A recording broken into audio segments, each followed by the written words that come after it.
السلام علیکم ورحمت الله تعالی وبرکاته. حامد و مسلم و بعد. یو محترم ورور پوښتنه کړې ده چې یاره د حیض په حالت کې زنانه قرآن مجید تلاوت کوي شي او کنه، یا که لاس ته دستانې واچي نو بیا په دې باندې دا قرآن مجید مسه کوي شي او کنه. جناب عالی دا مسله چې یاره د حیض په حالت کې ښځه قرآن مجید مسه کوي شي او کنه، نو بالکل یې نشي مسه کوي، ځکه په دې کې باقاعده طور سره صریحي احادیث د رسول الله صلی الله علیه وسلم موجود دي. مشکات جلد اول دی، صفحه دا 122 او باب الحیض دی، کتاب الحیض دی. نو دی پکې راځي دی کې د عبدالله ابن ابي بکر ابن محمد ابن عمر ابن حزم روایت دی پکې. دی وی ان فی الكتاب الذي كتبه رسول الله صلی الله علیه وسلم لعمر ابن حزم، نبی علیه الصلاة والسلام چې د عمر ابن حزم رضی الله عنه دپاره کوم خط لیکلی و د احکامو، هغې کې ډېرې خبرې وي. یوه پکې دا وه الله یمس القرآن نه الا طاهر، چې قرآن مجید به نه مسه کوي مګر پاک سړی به مسه کوي. د امام مالک رحمه الله په خپل کتاب کې را اصل کې مشکات کې مرا نقل دی، صحیح دی، خو اصل روایت د امام مالک رحمه الله دی. د قرنګې باقاعده طور سره صحیح بخاري کې په دې باندې مستقل باب لګېدلی، باب قراءة الرجل في حجر امراته وهي حائض.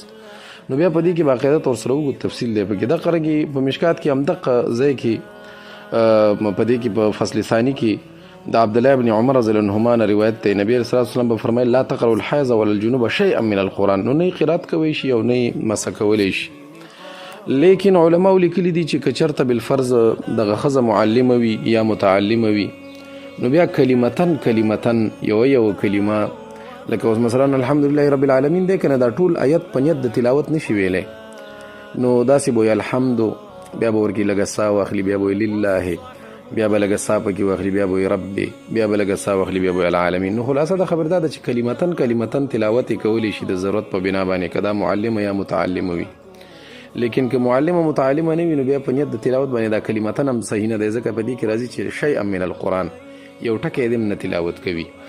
خجی نو اوس خلاصه به دا شي چې یاره مثلا نه تلاوت کوی شي او نه مسه کوی شي، یعنی ټچ کولی هم نشي، او هغه شی چې هغه انسان اچوي یا اغوستل چې ورته وایي اغوستلی کېږي، هغې سره به هم نه ټچ کوي. نو دا دستانې چې کومې دي دا خو لاس ته اچولی کېږي، لاس ته ور اغوستلی کېږي، فلهذا دا د لاس تابع ده.